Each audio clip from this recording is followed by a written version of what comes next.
was a deceptively friendly pond coming from that. Coming from flag number 1, I'm going to drag your attention up to the woolly mammoth over here.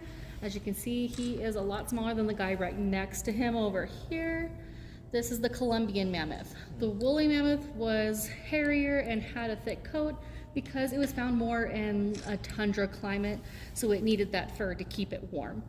And so we have found some of them here, which has helped us establish that we were kind of an in-between climate during that time. So we were a little bit cold, but not cold enough to where we were overrun with woolies. The majority of the mammoths we have are the Columbian mammoths. We have found 61 so far. 59 of them are that big guy, and 2 of them are the little one over there. And we are able to tell that based off of teeth and the different sizes of bones. Coming from the woolly guy over here, we're gonna follow these arrows. This orange ball up here, can everyone see it? Yeah. That is where we found the first bone when Mr. Phil Anderson was having the hill demoed so that he could put a building development. And the bulldozer was scraping down the hill and hit the bone, and they brought up Dr. Larry Agenbrod to see kind of what it was, to see if it was worth anything or if it was just another piece of rock. We did establish that it was a full mammoth skull. So thankfully, Phil Anderson sold the property back at cost to the foundation that was created and the organization for the mammoth site. So we are a nonprofit, and so we were lucky enough that he sold it back at cost rather than trying to make a profit off of it. Coming from, this is not working, I apologize, let me swap out. Coming from this orange ball over here, I'm gonna come up this beam a little bit further. Where these 2 beams meet are actually where the top of the hill was. So as you can see, we have made a lot of progress from all the way up there to all the way down at the very lowest part. And so coming with that, we have a lot of different ages, as you could see, coming down onto this hill, or this part of the hill. We have 140,000 years as our age, and that's actually gonna be right where all of these orange flags are. So it doesn't go, it's not just straight across, and that's going to be just because of how different sediment settles, and over time, how much dirt is piled in as time goes on. When you get further down, where it's kind of hard to see a little bit if you're on my left, but on my right you can see it, it says 190,000 years. That is so far the lowest that we have gone. We have 2 core sample, or not 2 core samples, 2 OSL, which is optical stimulated luminescence sampling, and that's going to be a dating system that helps us establish those years. We used to use carbon dating, and carbon dating told us that we were only 26,000 years. I apologize, but using OSL, that looks at the different particles and how long ago it saw light. Is that what all those holes are? Actually, no. I will show you the 2 different samples. That was for different samples taken, and I'll get to that in just a second. So the OSL measures the amount of time in between when the last bit of that sediment area has seen light. And so that is able to establish that 140,000 years there. All of these dots going down that he mentioned is actually another sampling that we took to test the quality of the pond to see if it was healthy or not. So from there we were testing oxygen, nitrogen, and sulfur, just to kind of see another aspect of what this pond would have been like. Do we have any other questions? So the limestone is underneath? It's not limestone. Oh, okay. It's sediment, so it's just a lot of different dirt. But the shale that I mentioned is going to be all the way around. It's that red color, and that's going to be more clay-like, so we know for sure that's the edge. And that's only going to be around the edges, so not necessarily down below. Are there any other questions? Yes, ma'am. Thank you. Starting at flag number 6 here, we have half of a mammoth skeleton. Starting from his hip bones down to his femurs and fibulas and tibulas. As you can see, there's a lot of cracks in these bones. They are super fragile. This is because they're not petrified like, let's say, a dinosaur bone. So they aren't that super hard rock-like consistency. The reason why they are so fragile is because they were left in the warm water, and that leached out all of their organic material along with their DNA material and genetic material. So we cannot DNA test any of these mammoths. So, like, what's that? Very true, very true.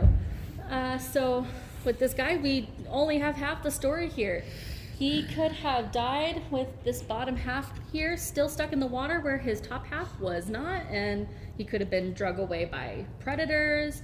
He could have just started disintegrating away, or coming over to the left over here, there is some remains. This could be part of him. We just can't tell because of being unable to test the DNA. Coming to flag 7 over here, these are all the tools that our paleontologists use while they dig. It's not going to be like the movies where we find a full skeleton perfectly intact with using these big cranes. It's very tedious work. We had a volunteer named Bruce, and he worked over here for, I think it was about 3 months. And he was able to uncover this little area with this vertebrae here, along with some pronghorn ankle bones down here. And he was also able to start uncovering this jaw, along with the beginnings of a tusk over in this area. And so all of that took his entire time here. So as you can see, he did get very far, but it's a slow moving process. He has to take away the sediment as he goes so he can start making sure it's uncovered, and then we test that sediment as we go. Coming back over here to 7, we have this little box. Can anyone tell me what the box might be? Oh.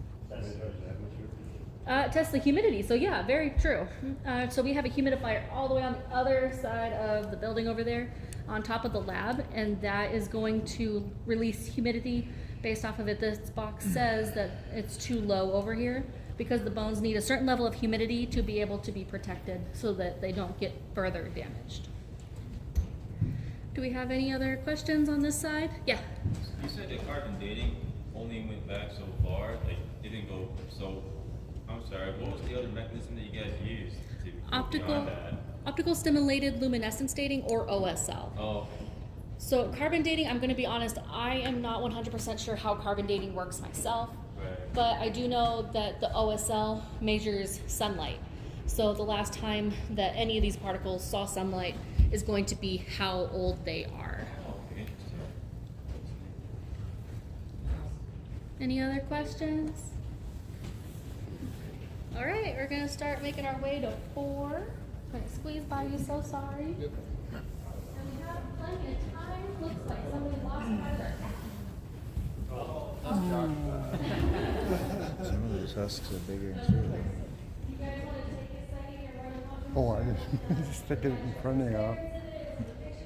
You did. Trying to take me out. Do you see that?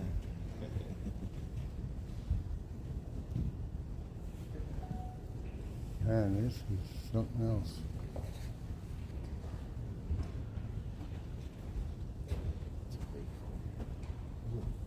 That's a big old tusk, isn't it? Tons of husks.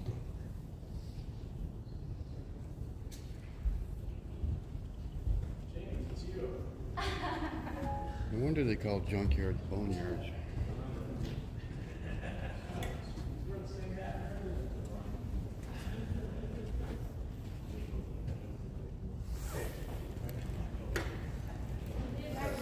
Fingers are getting tired.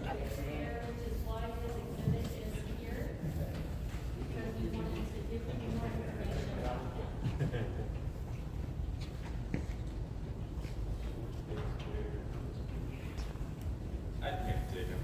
I mean, if you look at the wall over here, this is how tall he was. He could lift 5'11" grown adult in the face, just on all fours. Oh my gosh.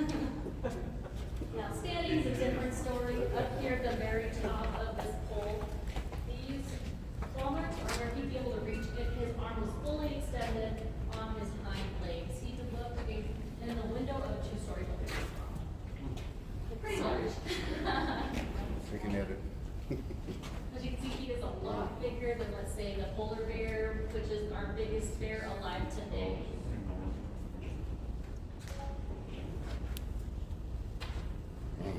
Check Thinking that that out. giant short-faced bear is extinct, so you don't have to worry about running face to face with him, running around.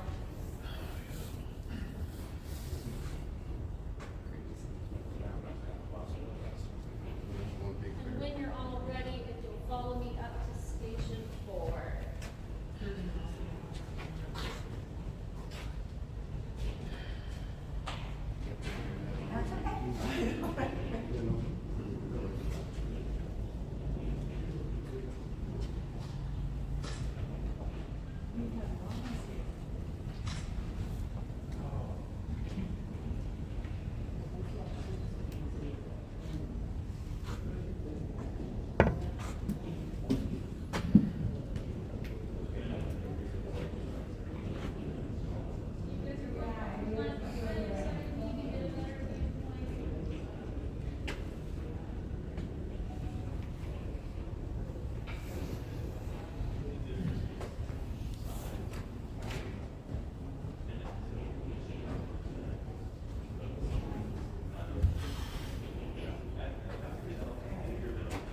We'll have everybody getting pictures, moving around.